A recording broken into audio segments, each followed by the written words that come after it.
Everyone, welcome to my channel. कुछ months पहले मैंने बीसीजी वैक्सीन के ऊपर एक वीडियो शेयर किया था जिसमें कि बीसीजी वैक्सीन के बारे में और उससे होने वाले एक रेयर साइड इफेक्ट यानी कि बीसीजी एडिनाइटिस जो कि मेरे बेटे को भी हुआ था और मैंने अपना एक्सपीरियंस आपके साथ शेयर किया था। उस वीडियो पे काफ़ी सारे सवाल आप लोगों के आए बीसीजी वैक्सीन के ऊपर या फिर साइड इफेक्ट्स के ऊपर, और काफ़ी लोग एडिनाइटिस के बारे में पूछ रहे थे कि एडिनाइटिस कितने दिन में ठीक हुआ था, टीबी की दवाई लगी थी या नहीं लगी थी। तो इस वीडियो में वो सारे सवालों के जवाब मैं आपके साथ शेयर करने जा रही हूँ। तो आइए शुरू करते हैं। सबसे पहला सवाल कि बच्चे को अगर जन्म के टाइम पे बीसीजी वैक्सीन नहीं दिया गया है तो क्या हम बाद में दिला सकते हैं? डेफिनेटली आप दिला सकते हैं। मैक्सिमम बच्चों को बर्थ के टाइम पे ही दे दिया जाता है। अगर किसी रीज़न से बीसीजी वैक्सीन नहीं मिला है तो कहा जाता है कि जितनी जल्दी आपको पता चलता है बीसीजी वैक्सीन के बारे में उसी वक्त आपको बच्चे को वैक्सीन दिलाना है। दूसरा सवाल, बच्चे को अगर 2 बार बीसीजी वैक्सीन लग गया है तो क्या वो हार्मफुल होगा? हार्मफुल नहीं होता है।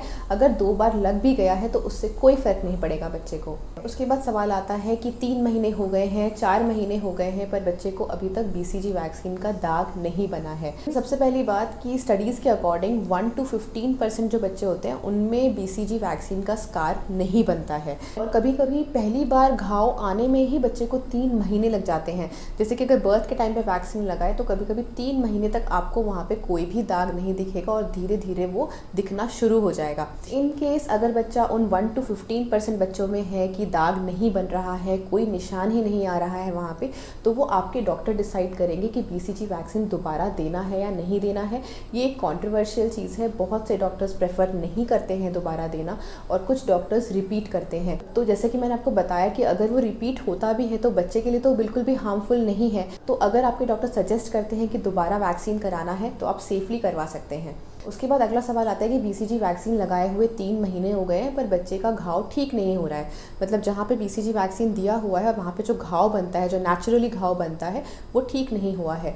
तो वो ठीक होने में कभी कभी 6 महीने लग जाते हैं और इस 6 महीने के प्रोसेस में कभी कभी पस आ सकता है, उसमें से वो एब्सेस बन सकता है, बच्चे को थोड़ा बहुत पस की वजह से फीवर भी आ सकता है। तो ये चीज़ें बिल्कुल नॉर्मल रिएक्शन है बीसीजी के अगेंस्ट, तो आपको घबराने की ज़रूरत नहीं है। अगर बहुत ज़्यादा पस आ रहा है वहाँ से तो उसको क्लीन करके आप एक छोटा सा गॉज लगा सकते हैं, लेकिन जो टेप लगाएंगे आप वो घाव पे मत लगाइएगा, वो स्किन पे लगाइएगा। उसके बाद हम नेक्स्ट मेजर क्वेश्चन पे आते हैं कि बीसीजी एडिनाइटिस ठीक होने में कितना टाइम लगता है। सबसे पहले मैं ये क्लियर कर देती हूँ कि बीसीजी एडिनाइटिस और बीसीजी का जो नॉर्मल रिएक्शन होता है दोनों में फ़र्क क्या होता है। बीसीजी का जो नॉर्मल रिएक्शन है वो जहाँ पे इंजेक्शन दिया गया है वहीं स्किन पे ही घाव बन जाता है। वो नॉर्मल रिएक्शन है जिसका स्कारिंग होने में मैंने जैसे बताया आपको कि 6 मंथ्स लग जाते हैं। ठीक है, उसमें भी पस फॉर्म होता है। बीसीजी एडिनाइटिस है ये उसी हाथ में बनता है जहाँ पे बीसीजी वैक्सीन दिया है, और बीसीजी वैक्सीन का जो साइट होता है जहाँ पे इंजेक्शन दिया गया है उसी के नीचे बच्चे को अंडर आर्म्स में स्वेलिंग आ जाती है। वो स्किन के अंदर स्वेलिंग होती है, वो आपको इनिशियली शायद दिखेगा भी नहीं। बीसीजी एडिनाइटिस का कोर्स मेरे बेटे में कैसा रहा था ये मैं आपको डिटेल में बताती हूँ। मुझे 4 या 5 मंथ्स पे मैंने नोटिस किया था कि उसको वहाँ पे एक स्वेलिंग आया हुआ है। तो हमने बहुत ज़्यादा पैनिक नहीं किया था एंड 6 मंथ्स का जब वैक्सीनेशन था उसका, तब हम उसको जब लेकर गए तो हमने उसके पीडियाट्रिशियन को बताया कि ऐसा स्वेलिंग आया हुआ है। अब डॉक्टर ने क्या किया, सबसे पहले उसका एक्सरे करवाया, मुझसे टीबी की हिस्ट्री पूछी कि घर में किसी को टीबी एक्सपोजर तो नहीं हुआ है। उसके बाद फिर मैन 2 टेस्ट कराया, 15 डेज़ का एंटीबायोटिक दिया। उसका चेस्ट एक्सरे बिल्कुल नॉर्मल था और हम 15 डेज़ का एंटीबायोटिक कोर्स करके और सारे रिपोर्ट्स लेके हम जब उनके पास गए तो ये कंक्लूजन निकला कि एंटीबायोटिक से उसका ठीक नहीं हो रहा है। उसके बाद एफएनएसी प्लान किया गया उसका। तो एफएनएसी यानी कि एक नीडल से स्वेलिंग में प्रिक करते हैं, अंदर डालते हैं एंड वहाँ से पस एस्पिरेट करते हैं।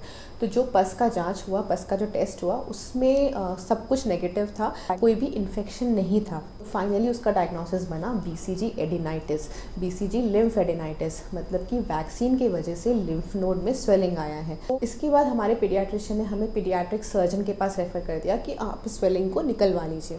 तो हमने यहाँ पे थोड़ा सा डिले कर दिया था, हम 10 डेज़ आउट ऑफ स्टेशन थे। हमने बिल्कुल भी एक्सपेक्ट नहीं किया था कि विदिन 10 डेज़ वो जो स्वेलिंग था वो धीरे धीरे करके पस बनने लग गया और उसका जो पस पॉइंट था वो स्किन पे दिखने लग गया।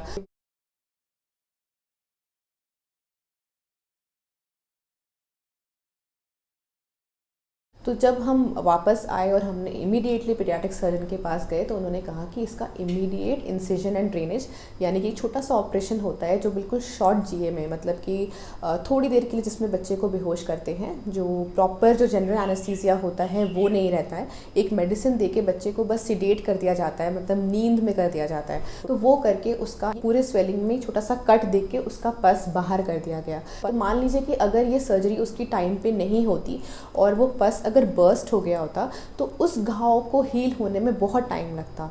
और अगर सर्जन ने उसको अच्छे से स्किन को कट करके सारा पस निकाला है तो वो घाव जल्दी ठीक हो जाएगा।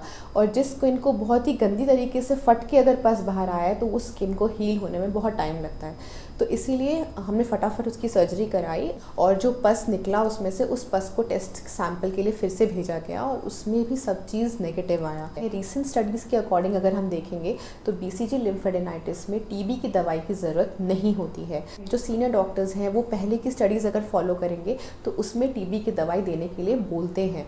तो इसीलिए दो डिफरेंस ऑफ ओपिनियन होता है। मैंने अपने बच्चे को टीबी की दवाई नहीं दिलाई थी और हमारे पीडियाट्रिशियन ने भी रेकमेंड नहीं किया था। तो आपके पीडियाट्रिशियन अगर रेकमेंड करते हैं तो डेफिनेटली आपको उनकी बात माननी चाहिए। आपके डॉक्टर आपके बच्चे के लिए बिल्कुल सही जज हैं, वो जो भी डिसाइड करते हैं आपको वैसा ही फॉलो करना है। ये सब कुछ हुए ऑलमोस्ट 1.5 ईयर हो गया है और अभी उसका घाव बिल्कुल ठीक है, कोई भी वहाँ पे जस्ट एक स्किन पे थोड़ा सा मार्क हुआ है उसके, जो भी उसका सर्जरी हुआ था वहाँ पे, otherwise he is absolutely fine. तो आई होप आपको अपने सवालों के जवाब इस वीडियो में मिल गए होंगे। अगर इस तरह के और वीडियोज़ देखना चाहते हैं तो प्लीज़ मेरे चैनल को सब्सक्राइब करिए। अभी के लिए just stay safe, stay healthy. Thank you.